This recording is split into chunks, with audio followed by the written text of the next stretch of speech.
You have to draw a line in the sand. You have to build some boundaries. Maybe I'm not the right one for him. I'm to a point where I don't want to try anymore. You are hurting yourself. This is something we see regularly. What is someone in your life fighting for? And how can you be there for them?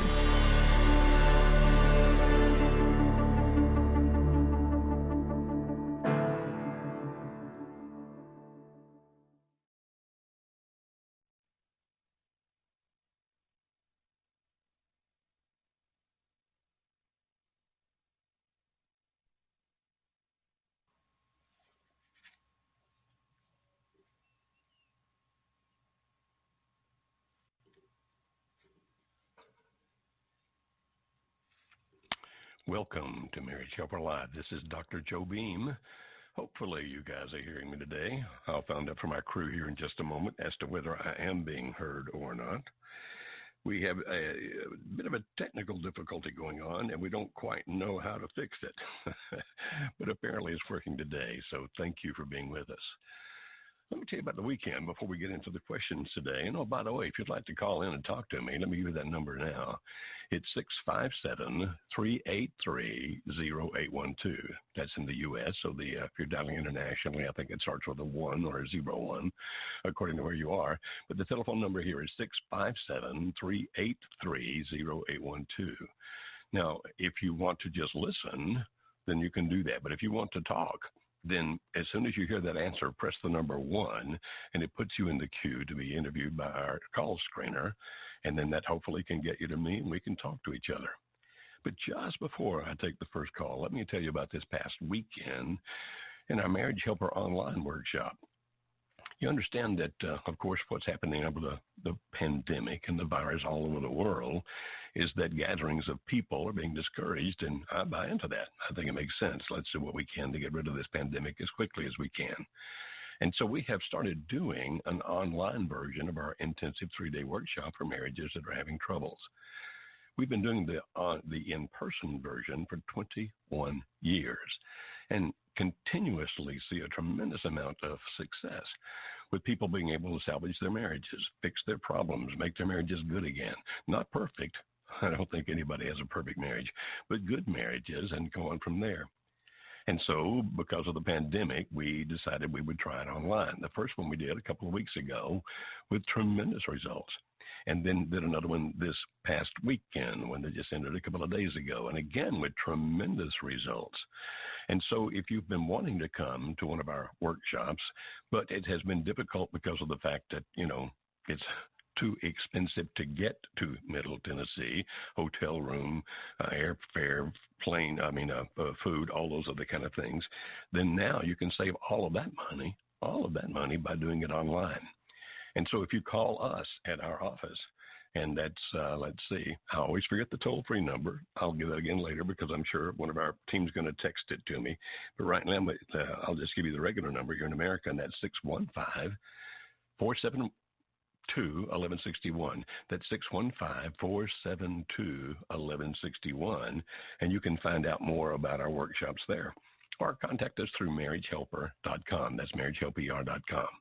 And as always, if you're not ready to go to that yet, then go to youtube.com/marriagehelper, all big one long word there, and you can find hundreds of videos that we have done. And we'll hope you to help you with those, plus the things you find on our website. And here's the toll-free number if you want to call to find out about these online workshops we're doing. By the way, we're doing right now one every weekend. And they're filling up rapidly, so we're having to move to the next weekend and the next weekend. So if you and your spouse would like to be part of that, then call us at 866-903-0990. That's a toll-free number, 866-903-0990. And we're doing something with the online version we have never done before, because I don't think it would work in the in-person version. But I think it'll work beautifully, and we're going to be doing the first one starting Friday of this week.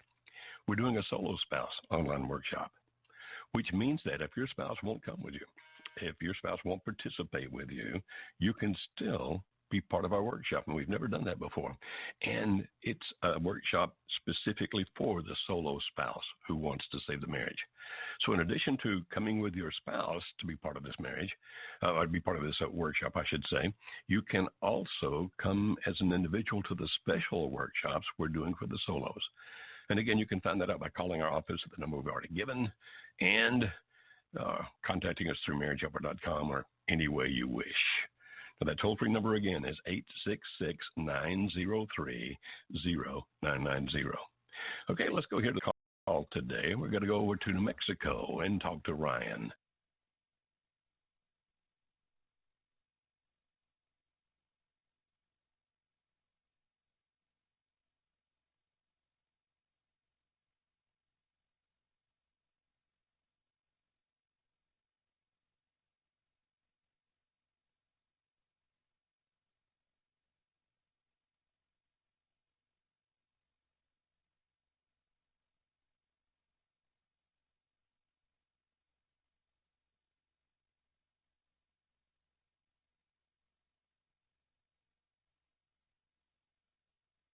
At one point she lost herself in just being mom, being wife, and then recently she wanted to move out due to the anxiety from my emotions and how I was taking it.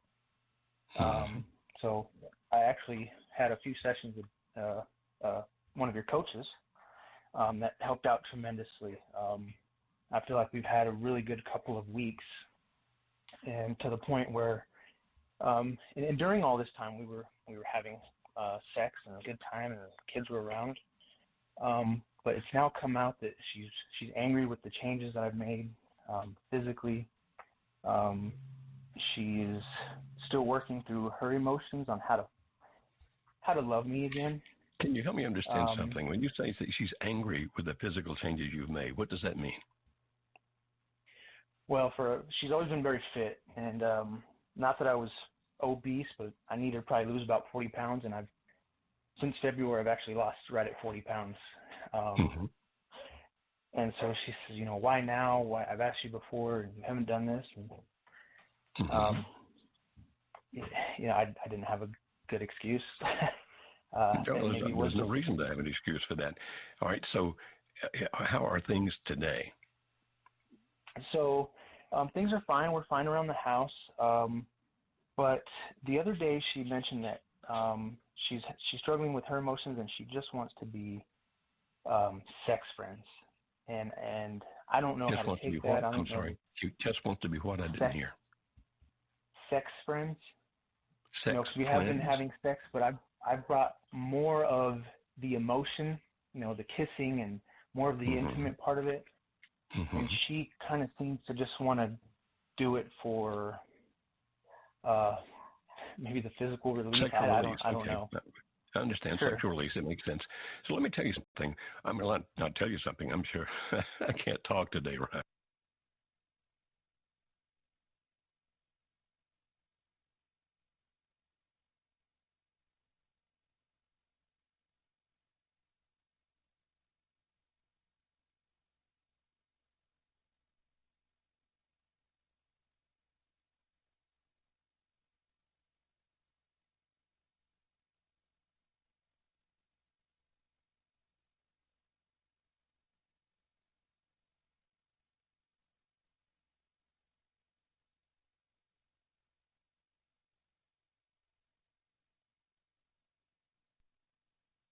With him. So how do you feel about the fact of making love with her if she doesn't want to be involved in the emotional part? Well, I've always told her that that was something that was more than just physical to me. It was my way of connecting with her, and I didn't want to, for the recommendations of my coach, didn't want to pour on extra emotions onto what she's feeling and push her away. So I've kind of sat back and been just kind of thinking about how do I want to go forward, knowing that she just wants this physical part of it. What's that? Do you know how you want to go forward? I do. I do. Okay. But I'm not talking about in terms of the two of you. I'm talking about in terms of the fact that right now she's emotionally distancing herself from you, but right now she still wants to make love to you. Well, or at least have sex with you. We can phrase it that way. Are you willing to continue that? Yes, in hopes that the emotional part will follow. Yes. Okay, let me give you some things to think about then, my friend, and that's this. There are advantages. There are advantages to you having sex with each other. And one of those is that at orgasm, and it's your orgasm, her orgasm, it doesn't matter if it's the male or the female, whenever a person, a human being orgasms, there's a chemical released into the body, actually in two ways, one through the autonomic nervous system and the other into the bloodstream as a hormone. And this oxytocin that's released is a bonding chemical. And so the fact that you are having sex with each other, at this point, I'm assuming that she doesn't call it making love based on what you described so far.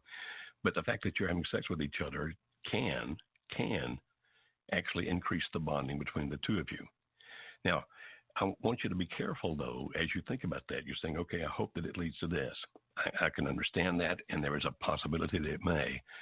But one thing you need to understand is that it may not. And so if you're having sex with her and you're doing it only for the purpose that you think somehow it's going to bring you back together, then at some point, if that does not work that way, you're going to wind up resenting it. And so, Ryan, I suggest that you think through very carefully, am I willing to do this, knowing that it's a possibility of bringing us back together, plus it does give you some relief as well as it does hers, sexual release, that human beings, adult human beings need. But just be wary of the fact that in and of itself, it may not do what you want it to do. Now, if you can keep your head about it and think about it that rationally, then I recommend that you do. But with everything we say, it's always your decision. I will never tell you what to do. Our coaches must not ever tell you what to do. And if one of them ever does, you let me know, because that's not what we do. We don't tell people what to do.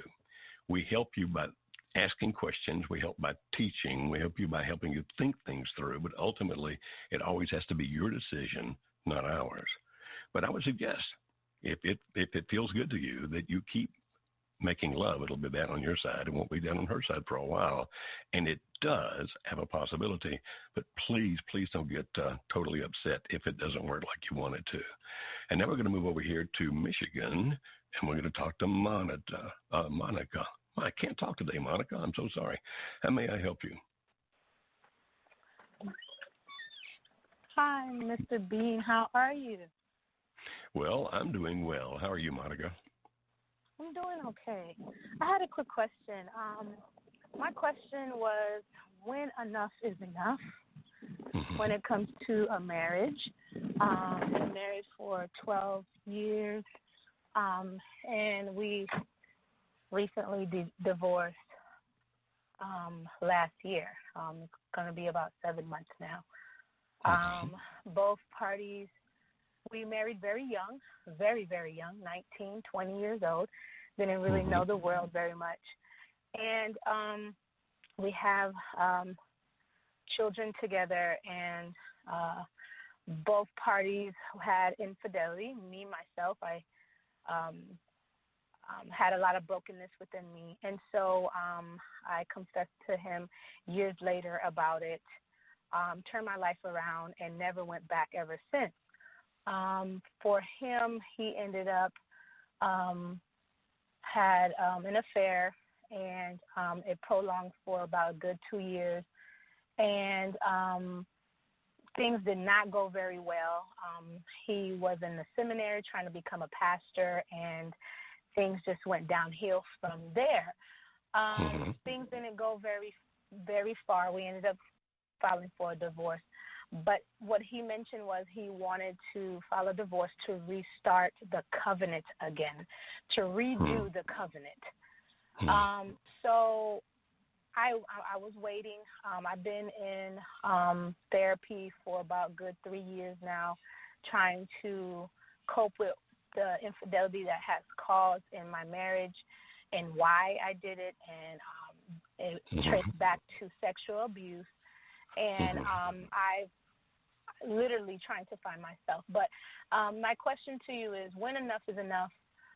There's been a lot of controlling aspect, physical abuse, mental abuse. And we no longer live in the same home, but our children want us to be together. Our families want us to be together. For the sake of the ministry, they want us to be together. But we do not trust each other, not for 1 second.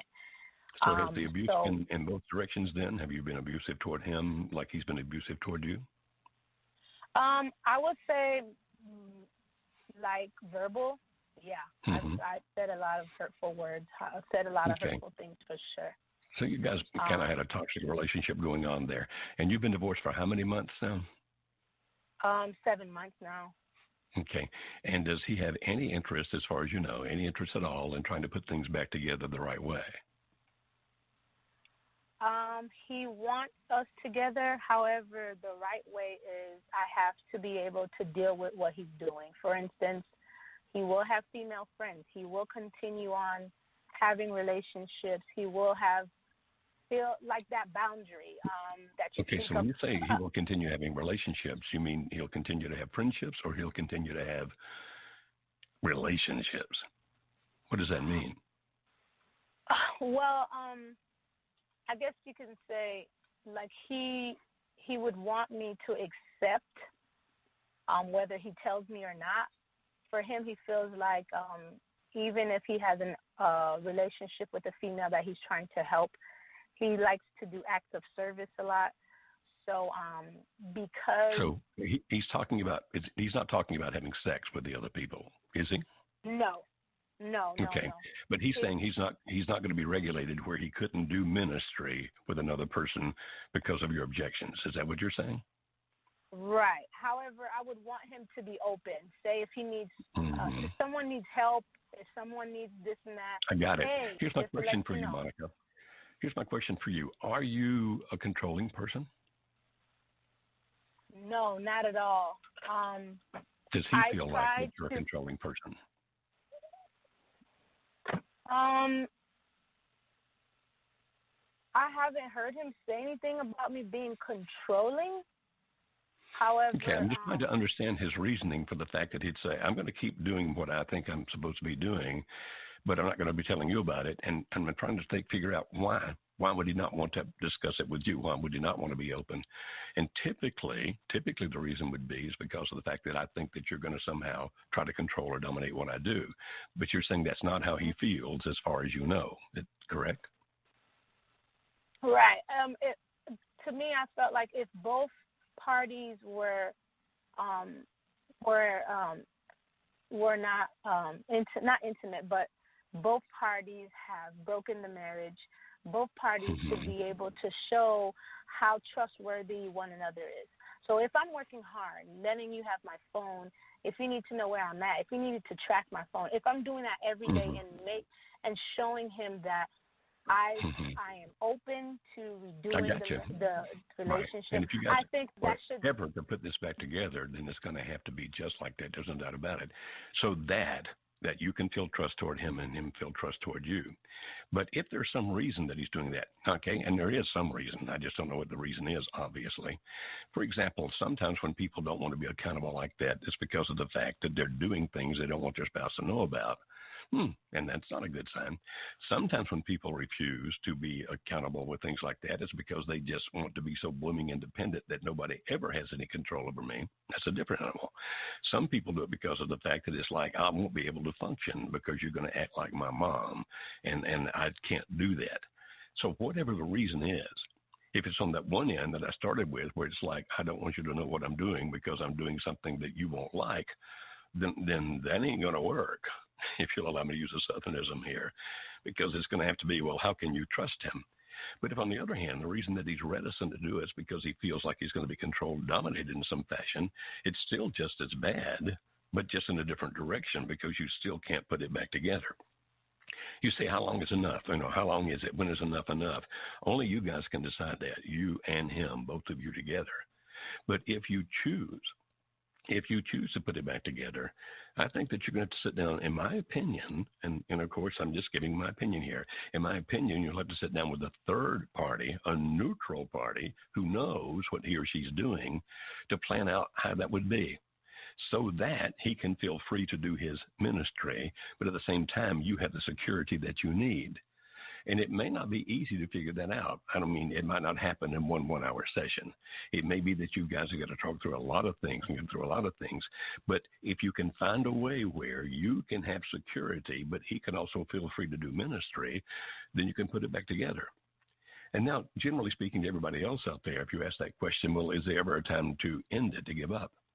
We typically say that people don't leave a relationship, and we'll talk about marriage specifically here. People don't leave a marriage unless they believe what they're going to is better than what they have. And so if you're saying, well, when should I finally give up? When should I finally move on? I think it's when you make a decision that, what I'm going to is better than what I have. And so if you're living in misery, if you're still being hurt by the other person, if the agony is just tearing you apart, all kinds of things, but it's so negative to keep here where you are that it's becoming destructive to you. Not just that it hurts.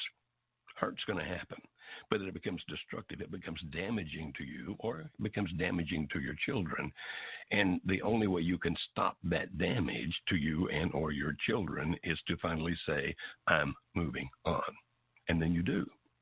Now, that's not what we hope people do. We exist to try to help people solve their problems and put their marriages back together. But sometimes you have to make that decision if it's just so damaging to remain in the situation that you're in. Not pain. Pain's part of life, but damage. And so if it's damaging you, sometimes you have to make that decision. I've got to change.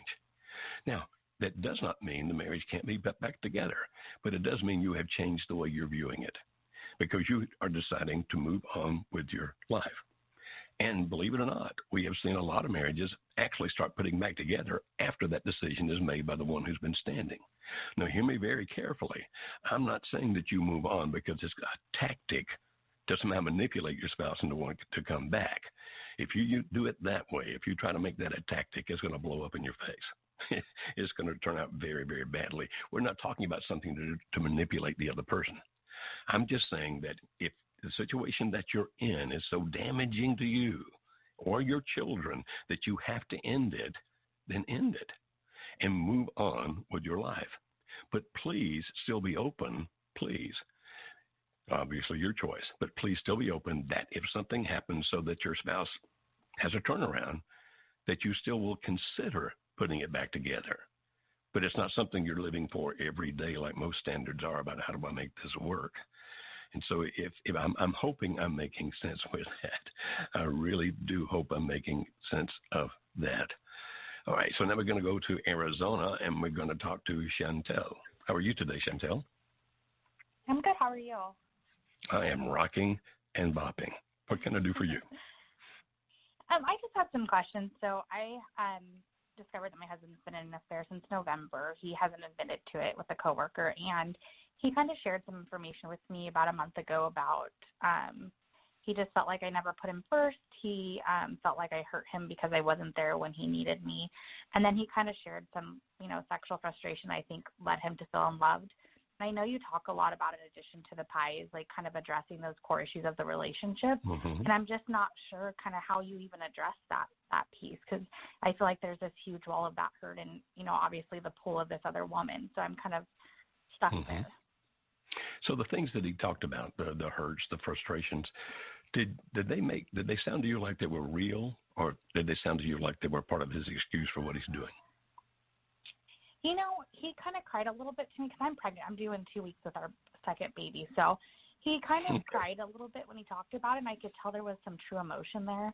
I think part of it is just kind of, like you said, the justification. And part of it, I feel like when I look back in hindsight in November, he tested me a little bit on asking for sex and things like that and me rejecting it. I had a miscarriage earlier this year, so I was kind of in a dark spot emotionally, which I think kind of created this distance between us before this baby. So I know that there was some walls, emotionally from me as well. But most of this was all kind of thrown on me after, I discovered the affair and all of this. As far as kind of his when he first expressed his dissatisfaction, I kind of saw him pulling away, correlated directly to when this affair with the coworker started in November, late November. Why do you think he was telling you about these things? You said it, relatively recently he was telling you about those things. Why? What led him to do that? I was doing really good with smart contract, and then around February 12th, I kind of blew up on him a little bit because I just kind of lost it. And I was like, if you're not happy, you can go, And he's like, I don't have a plan. I'm not happy. I want to be happy. We don't have fun. He just kind of threw, all of that rewriting of history out there. And then the biggest piece he shared with me is like, I don't know. I told him, we have 2 little girls to think about. And he's like, I just don't know. You hurt me. You've never put me first. I was depressed because we made a move to Arizona from California, so we have no support here. So I know that was a huge trigger for him with some work frustration. So he was like, okay, but somehow I missed the answer here, Chantel. I'm missing the answer. Why? Why did he tell you these things? If you said that, I didn't catch it. I'm not sure. I don't know I don't know why he shared that with me. I don't know if it's because I left the house frustrated, and when I came back, we talked about it, and he's like, and he just decided to share why he was unhappy. I'm not sure why he chose to share that with me. Is that what you're asking? Okay, that's fine. I just thought that might be some specific reason, but there isn't always. And so you heard these things, and you believe that he's telling you the truth about that. So how can I help you with this? What is it, the specific question that you have? I just know you talk a lot about, like, if there's controlling behaviors, to work on those and show consistency and change. But my thing is, we are living in the same house. There's been no talk of separation and stuff. And I kind of feel like I'm just waiting for the bomb to explode to see what he does when the baby gets here. He's fully entranced in this affair, all the typical limerence stuff going on, the distance and things like that. But he's not, there's not a lot of vilification. So I'm just like, do I just not even address the hurt? We don't talk anything emotional. And my husband's a very emotional person, so we don't talk anything emotion about this hurt or anything. Do I just let that ride until we continue building those positive emotional connections? Like, it's not like a control thing where I'm like, okay, I can work on my control issues, for example, All right. So it's like, how do you address that? Okay, one quick question first. Is he leaving the house to go see this woman? Yeah, they work together, so he spends all of his quarantine time with her right now. I guess I'm talking about, do you think they're having time together? You know what I'm talking about? Yes. Oh, yeah. Okay. He's still living in your house, but he's sleeping in her bed at least some, that kind of thing? He's home at night, but, like, he's gone all day with her. On the weekends, during the day, he's with her. Like, he doesn't tell me he's going with her. He makes excuses, but he's with her. But he's home every night. Okay. Yeah. But still very actively and physically and emotionally involved with her is what I'm hearing you say, correct? Correct. Okay. All right. All I can do is give you suggestions, Chantel. Obviously, you make your own decisions. You sound like a very intelligent young lady. I think that sometimes you have to stop and ask yourself this question: what is it I expect to accomplish? And if it's like, okay, do I bring these things up? Do I try to talk about them? Those kinds of things. What do you expect to accomplish? If the conversations are open and honest and it's not all accusatory, because what I heard was he basically was like, this is how you made me feel, Chantel. This is what you did, Chantel. This is what you didn't do, Chantel. And that's if that's the way it went, if it really was like that, then that's not really a good conversation because it's him being accusatory toward you. And I don't know what you or he gained by that. Either one of you would gain by that. And so I would suggest if there are conversations where he's willing to openly talk about it and talk about it reasonably without it all being your fault, all being his fault, anything else, where you honestly can talk about the issues, then yeah, talking about it's great. But if it's primarily one-sided kind of thing where he's just going to tell you what's wrong with you and et cetera, I don't know how that benefits you since you've already heard that one time, or probably more than once, but you've already heard that. So I don't know how it benefits you, and I don't know how it benefits him other than if he says it more, it just convinces him more that he's right. And right. So, and you seem also to me a person that you're sensitive. Am I correct? I am, yeah. Okay. And he is too, very much. Okay, that's good. I'm not trying to make him out as evil. I'm just saying that when you're having those kind of conversations where he's attacking you, whether he realizes he's accusing you or not, those are not very helpful conversations. So how do you deal with this? Well, obviously you could tell him to get out. I mean, that's your option. He probably need the help, though, since you got the second baby coming and have had issues before. And so my suggestion is be as warm and friendly as you can. Be as open as you can, but don't try to lead him into those conversations. Let him lead into the conversations. And if in those conversations he becomes accusatory, I'd recommend that you do something like this. I'm not giving you direct quotes, just an idea. Would be, okay, I'm appreciative of hearing what you really think or feel. Thank you. But it's kind of damaging thing to me to keep hearing all the things I did wrong. So if you want to talk about those things, that's fine, but could you please find a way to do it without appearing to accuse me? And either he will he'll acquiesce to that and you'll have good conversations, or he won't. But you don't have to stay in conversations where he's continually saying negative things about you. And so I recommend that because of your sensitivity and his sensitivity, that you gently intervene and say, let's keep talking, but can we find a different way to approach that? Does that make any sense to you whatsoever? It does, and I don't know if I maybe misconstrued this a little bit, because he doesn't continue to badger about that same conversation. It's like we had that conversation, and then everything's cordial, because I have a coach and everything, so I feel like I'm really good at the smart contact and all of that, but it's like, do we just let all this emotional stuff ride out? We're not in a position where I know he would openly talk about the affair, so we don't even go there, because I've heard you talk to a lot of people, what are you going to gain from that, right? Just the validation of what you already know. So do I just kind of ride this out and continue having those positive interactions and acknowledge? I've already done the acknowledgement part about the hurt piece, and I really can't fix it per se right now. So am I just riding this out until he shares some more things with me, essentially? Is that what you recommend? If it were I would. You have to make your own decision about that. But the fact that he's still in the home, even if he doesn't want to be, but he's there, that's a good thing. The fact there's another baby coming, I think that I just think if it were yes, I would write it out. But Chantel, that really has to be up to you based on what you can handle, what you can go through. And nobody knows that other than you. And so now we're going to go to the state of Texas, and is it pronounced Phaedra? No. How do you pronounce your name, please? Yes, it's Phaedra. Okay, Hello? Phaedra. Great. Yes, how may I help you? Hi, Dr. Beam. How are you? I am doing quite well. How may I help you, my friend? Okay, I have divorced in March, and I listened to a lot of your program, and I'm just curious to know, after 3 years, you decided to go back to your family. What type of thought process,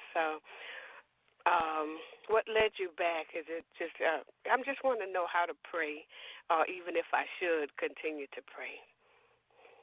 Well, I'm always for praying. I'm all for that. Ours is a little bit unique situation. Well, it went like this. I left Alice for another woman and divorced Alice so I could marry the other woman and be happy ever after with her. And as happens with almost all of those situations, it doesn't turn out like that.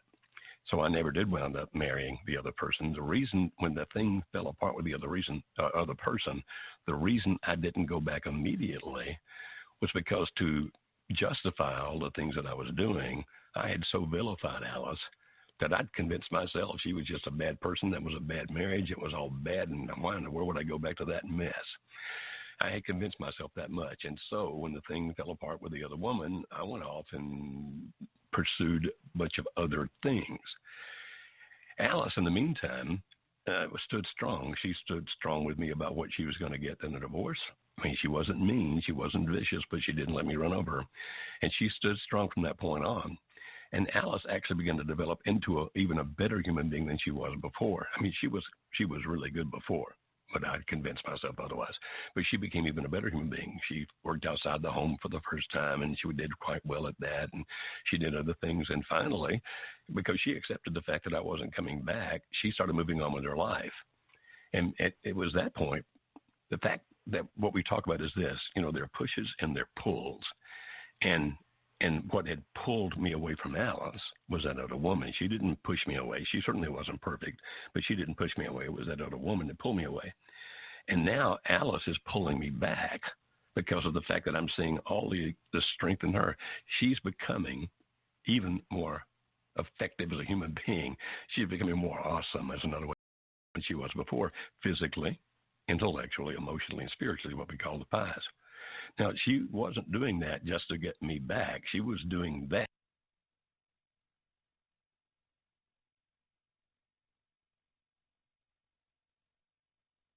for her own self.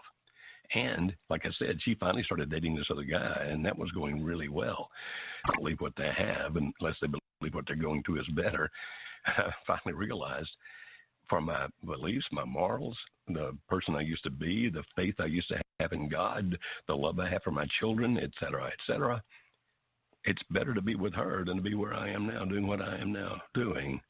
And so that's what pulled me back toward her. And so when I asked her if she would take me back, she had to think about it. She spent a couple of weeks talking to religious leaders and all of her family and everybody else about should I take Joe back or not. So it wasn't a slam dunk. And so if you're going to pray, I suggest you pray like this. Father, help me become the best me I can be. Not just because I want to put my marriage back together. Help me be the best I can be because that'll give me the best life I can live and the most effective thing I can do for others. And if you're going to pray for him, bring him to his senses. I don't know that God makes people do things. I think that God creates situations. And so sometimes you just pray, Lord, create a situation that'll bring my spouse to his senses or her senses. Would you do that? And so rather than God just reaching inside of them and doing something to their mind, God works around them in the environment and the people around them, the situations, the occurrences they go through. And that's what I think works best for prayer. That was a kind of a long answer to a short question there, Phaedra. Did I mess up? Did I make it more confusing? No, you did perfectly. You did perfectly. That is where the direction I kind of really need to focus on, and which I have been, but, you know, it's still hard. We were married 30 years. I understand. He thinks the other woman was the best thing for him, but he was having, I think, some personal things. But I will continue to pray for him, and I will do the things to uplift myself. Good for you. Good for you, young lady. Thank you so much for your time. Right. Thank you. I like that lady. She's very nice. Looks pretty sharp to me.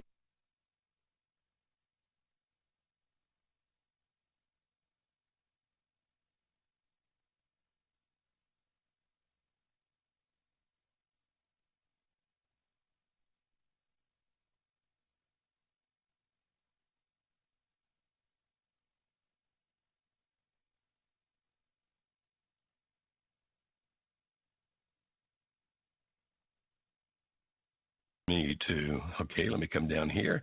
And I believe, let's see, we're going to go to Tina in Massachusetts. Hi, Tina. How are you today? So I found out when we were away, I was in Boston and he was in the vacation home that we had. So we have like about 2 hours apart. I found out late at night and I was so upset. I sat for like 2 hours trying to sleep. I couldn't sleep. So I went to confront him, but not without anger or rage or anything. I just want to find out why and the reason. So we get to talk of what's happening. And it seemed like we connected in terms of understanding each other's feelings and try to find out what went wrong. So in the past 3 weeks, we have been separating on and off. So he no longer lives with me in Boston, but we will meet at our vacation home over the weekend, and during the week he will go and stay with his lover. But I've been very confused, but I work on my pie. I try to improve myself physically, intellectually, emotionally, and spiritually, like what you said, and it has been helping me. I caught myself smiling and feel good about myself in the past week or so. And during the marriage counselor session last night, I actually said my feeling about the marriage and what I want to do.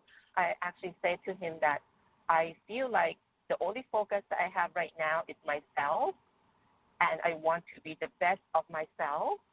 Good. And I want to be able to love the way that I can love anyone. So for now, I really focus on that. And then we ended the session. He went to take a shower and come back to me and say that he was really hurt when he heard me say that he's no longer part of my goal. But he understood that I have every right to do things for myself. And then he told me that he's secretly wishing that we can come back together, but in the same time, I just don't have any signal or any sign or any assurance that he will commit to the family, especially like now we're expecting a son, our first son, in June, and we still don't have any concrete decision of what he wants to do. And I feel like I'm really truthful to myself that I want to be the best person I can be. I want to be the best myself and the best mother. How long has it been involved with this other person? You may have said, but I didn't catch it. How long? So they have been emotionally attracting to each other since October, but it did not become physical until January. So it has been 4 months, 3 months now that they have been having sexual relationship as well. Yeah. Well, the good news now, Tina, is this. The fact that he still has some desire, some wishes, I think you used the word wish, that he wished. The fact that he still has some desire, some kind of wish that possibly things could work out with you. The fact that he's actually, interacting with you with a marriage counselor, those kinds of things. He could be doing that just to go through the motions, but what you're saying that he said leads me to believe that he's vacillating between the two of you. This limerence thing is so blooming powerful. I mean, it's just extremely, extremely powerful. And so that could lead a person back again and again and again, even when they don't want to go.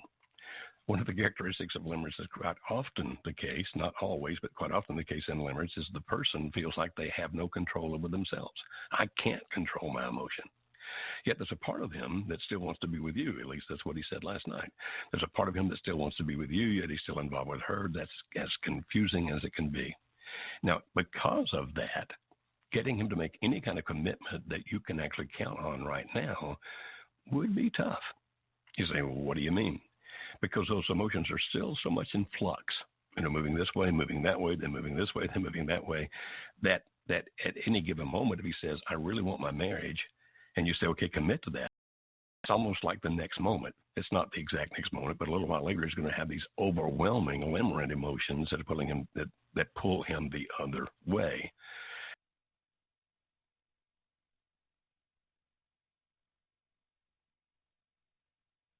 And I know that's frustrating, and I know that if you don't want to put up with that, you have the right to go ahead and file for divorce and get rid of the guy. That's your choice if that's what you wish to do. That sounds awesome, Tina. Very impressive. Very impressive. But if you guys can wind up having these conversations, but you can't force these conversations. You have to allow them to occur. You cannot manipulate them to happen, or they'll backfire on you. But if and when, like if he says that thing last night, that sometimes I find myself wishing and I find myself hurt that I'm no longer part of your goal, then that's the opportunity when you want to say things like, I'd like to understand more about what you're thinking. I'd like to understand more about what you're feeling. Rather than saying, well, it's too late for you, buddy, or whatever else, you encourage him to talk more. Now, when he does, when those conversations can occur, please don't attack him. Please don't accuse him. Please don't throw things back in his face, because if you do any of those things, he's going to stop being honest and open. But if you can say, okay, help me understand that more. I see. If I were to help with that, how could I do that? And let him tell you that. If I were to help you with this, what would I need to do? And if you can develop that, here's what will happen. He will begin to rely on you as his best friend, even if he doesn't feel that way about you right now, because people need people to talk to.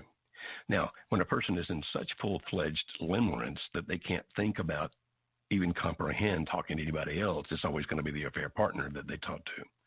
But the situation that you're describing here is that he is at least to some degree opening up with you. And so if you ask questions, not accusatory questions, not manipulative questions, but honest, genuine questions, and listen and try to understand. Even when you don't like what you hear, you try to understand. If you can do that, okay, then in that situation, you can actually move this thing where that he moves further away from her and closer to you, and finally that limerence is at some point going to end. So in the situation you're describing, Tina, I kind of feel like that you're in the driver's seat. Now, it may not feel that way to you, but it sure sounds that way to me, and that's what I recommend that you do, okay? Now, let's see here. I've just been told I need to come to this call over here. And so let's go down to Florida, and let's talk with Jackie. Hi, Jackie. How are you today? Hi, Dr. Beam. How are you? I was calling because my husband and I attended this past weekend's online workshop, and I just wanted to say, for those that are down,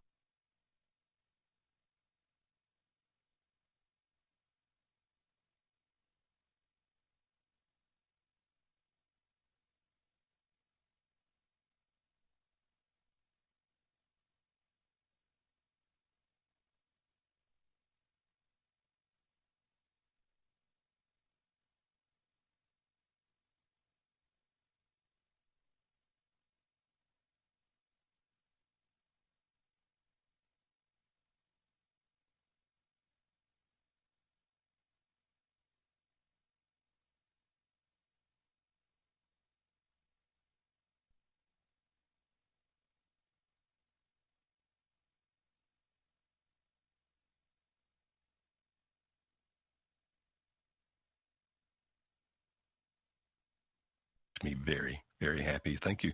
So you're encouraging anybody out there that can't get to the in-person one, obviously, right now, that you think the online version goes really well. Absolutely. I mean, it was only the second time, I believe, that you guys had it set up that way after so many years of it, being live. But it worked out great.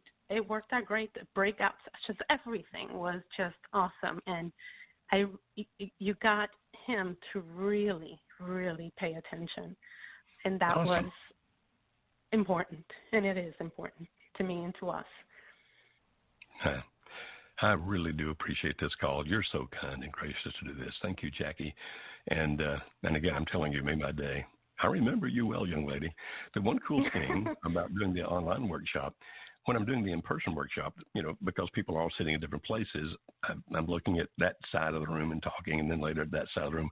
In an online workshop, everybody's on my screen the whole time. And so I actually feel closer to you guys. So I remember you well, young lady. And I really do appreciate you being in that workshop, and I really very much appreciate you saying these kind words for other people to hear that were unsolicited. We didn't ask you to do this; you did it on your own. No, so you did not. You did not. But I said, you know what? I've been meaning to call, and now that I felt like I've gotten to know you, and that you're truly just as amazing as you sound and you are on your videos. I just wanted to share that with everyone, and what you guys do. I really appreciate you. I really appreciate everyone there at Marriage Helper, because what you guys are doing is phenomenal. I really bless you guys. You guys are amazing. Thank you so much. Thank you. And you have a wonderful day. And anything else we can do for you, Jackie, you let us know, okay? You bet. Thank you. All right. Thank you. Take care. Wow. That was a surprise. I got a text from one of our team telling me, you got to go take that call. And so I do what my team tells me to do. And that was very, very touching for me to hear that from Jackie. What a wonderful thing to hear. But you see, that's why we exist. We really do our best. We really want to try to help in every way we can. And as we tell people in the workshop, we're not going to manipulate you to stay married. We're not going to try to manipulate you in any shape, fashion, or form. It's your decision. It's your right. We're going to teach you a whole lot of information, but it's your decision what you do about your marriage. And we do share a whole lot of information in those 3 days. We really do. But we care. We absolutely care. And we tell them at the end of the workshop, if you choose not to be together, if you choose to end this marriage, we still care. And if there's anything we can do for you, ever, you let us know. So now let's go over to Arkansas, and let's talk to Misty over there. Hi, Misty. How are you today? I'm fine. Doesn't sound like you're feeling very good there, Misty. Oh, I'm okay. Okay. I'm doing fine. What may I do for you? Well, I just was seeking some advice. Me and my spouse, he had left the home early, September 2019, and he had got involved with someone else. But in November of 2019, he had came back home and was still seeing the other person for a couple of months. I did snoop some and found out some things that he was still talking to her, and I confronted him out of my emotions of hurt from finding out that he was still seeing her, and I just asked him to leave the home, and he left, and a few days later he was back with her. And I haven't really reached out to him. It's been 2 months now. He left in March, and I haven't been calling or reaching out to him. So I don't know if I should start reaching out to him or just leave it alone. He has reached out some to me, but not as far as talking about working on our marriage, just as friends.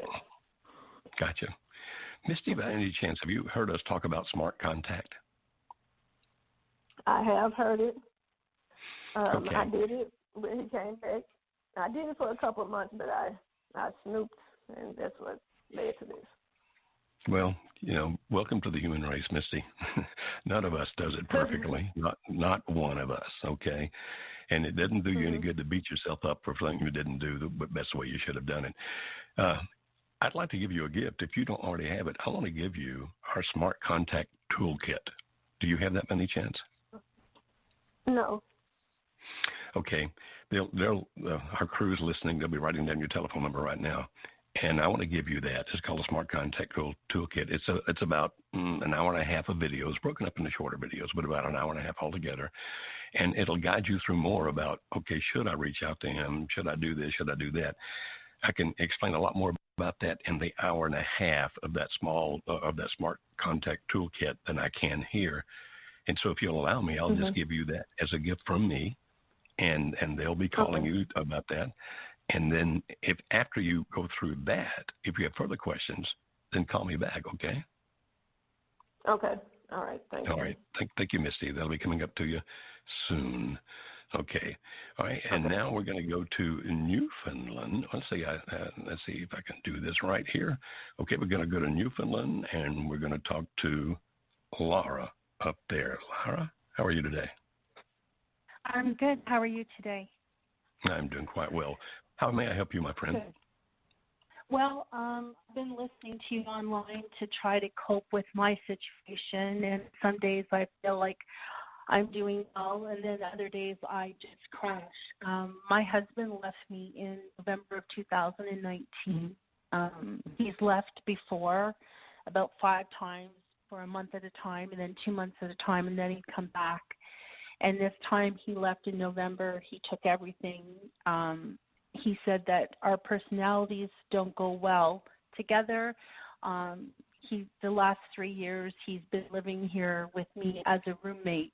And then I found a couple of receipts proving that he bought flowers and jewelry for someone. I didn't confront him.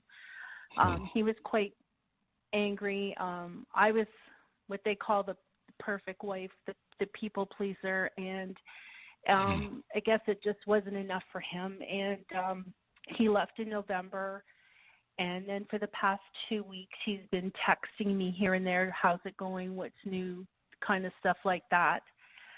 And then we had a talk on the weekend, and was just basically he blames me for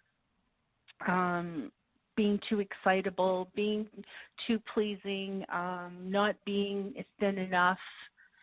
And he needs time to think if he wants a divorce, but so far he does. And I've been crushed by the whole thing.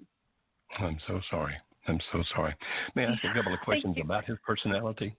Since he says you guys are different personalities, which of the two would be more likely a person that makes decisions rapidly, or a person who really processes before he makes a decision? I would say he thinks everything out before I do. His personality is much stronger. So he's very analytical. Pardon? Is that correct?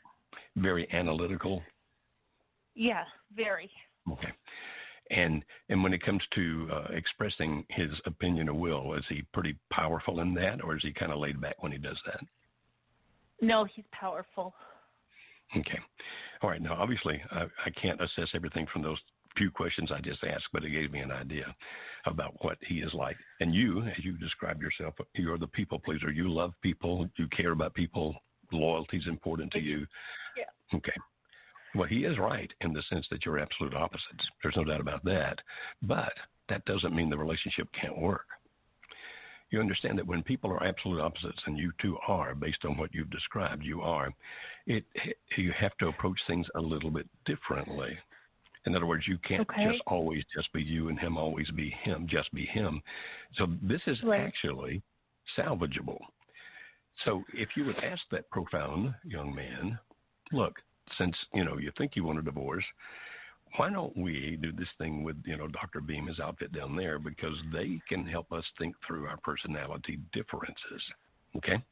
If you can afford it, I would recommend that you come to the entire workshop. If not, I have a specific... I've done that, Dr. Beam.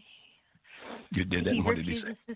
Yeah, absolutely not. I will not see anybody, talk to anybody. I will not seek help. This is if I can figure things out on my own. Well, I'm so sorry to hear that. We also have a coach. If ever he opens up, we have a coach who's very, very well trained in his personality differences. We have several coaches, but this guy has more training in that area. Laura, if what do you want to do? You're just going to wait till he makes a decision? No, I want to be able to feel strong, and I want to be able to not, fall to pieces every time he says it's over, and then, I think, okay, well, my marriage is over after all these years, and we've gone through a lot. He had cancer. I nursed him through that, and he's fine now, but it's like we're in our early 50s, and it's not that easy to start over. But he just seems like, unless these past 2 weeks, he's reached out more than he has ever, and I'm not sure how to handle this or what to do. Right. Well, let me give you one present that may help. I can give you one coaching session that I'll pay for, and I have a specific coach in mind that I want you to talk to. Do you have a client representative with us by any chance? I get emails from Kimberly. Okay. Kimberly's our CEO. We all work for her. Okay. Then no, I don't. Yeah. Okay. Well, all right. We're going to jot down your number here, and I'm going to have somebody call you back, and I'm going to give you a free session free for you. I'm going to pay for it. I'm going to pay for a session with one of our coaches because I'll ask you to talk to him about when you get this session is talk to him about personalities and how your personalities differ. And I think we can give you some insight in figuring out where to go from here or how to deal with this based on that. So will you allow me to give you that gift? Thank you. Yes. Okay, you're very welcome. Thank you. Somebody will be calling you today. Okay, thank you. Okay. Thank you, Dr. You're very welcome. And then we're going to go to Canada over here. And Monica in Canada, how may we help you today? Hello, Dr. Beam. Thanks for taking my call. You're very welcome. So I'm just going to explain my situation here. I and my husband are separated. We were married for 17 years. He left the house about 6 months ago, and he lives in a place a few blocks from our house and comes 3 times per week to see my son. I know that he's seeing another woman, but he denies it. And they started seeing each other about 9 months ago. He doesn't want a divorce at this time, but he doesn't show any interest in coming back as well. And we had a rough year last year. We did some renovation. He had to pass the board exam, medical exam that he failed for a 3rd time. And we were trying for the 2nd baby that it was not happening and all of that. So I have been working on my thighs. I was like before. I was very angry, verbally abusive toward him. I know that, and maybe a little bit depressed because all the things that were going on. So I'm much better now, thanks to you and Kimberly and Price University. Thank you. My question is that should I ask him to ask him to talk about the affair? Should I ask him to end it? How do you think he'll respond if you do? What do you think he will do if you ask? He will. I actually ask him, and he just keeps saying that it's not my business. It's none of my business, and So he refuses to talk to you. Yes, he does. He thinks that I shouldn't ask him that, and he doesn't want to talk about it. So my question is that should I just leave it? Leave and wait for him to show some interest, or should I, insist on going to counseling, encourage him to talk more? If you insisted on going to a counselor, would he go? No. He's actually a psychologist and stuff. So he thinks that he knows everything. Nobody can help him. Hey, trust me, because I have a PhD, I'm a doctorate, I get to teach a lot of people with a lot of degrees, and it's amazing how sometimes people who, I'm not going to get off on that, but I understand. Okay, I understand. So what I hear you asking, Monica, is, should I do this? And then when I ask you about it, you say, no, he won't. And then you say, should I do that? And when I ask you about that, you say, no, he won't. So it kind of sounds like that you don't have an option to do it unless you just want to keep butting your head against the proverbial wall. Is that correct? Yeah, I think so. My heart breaks for you, Monica. You sound like such a wonderful person. I hope and pray the man comes to his senses. You don't have to be the person that has to wait on everything he does. You can make decisions about your life. Just like you've been working on the pies, you can make decisions about your life. But I do suggest, my friend, that rather than continually hitting your head against that wall, because that doesn't do him any good, it doesn't do you any good, it doesn't do the relationship any good, and I would just hate for you to hurt any more than you do already. Well, we are at the end of our hour. Thank you guys for coming in on a special day. Sorry for the problems that we couldn't talk yesterday, but hopefully we've worked those out, and we'll be with you on Monday beginning at 12:30 Central Time. Until then, it's Dr. Joe Beam wishing you a good life.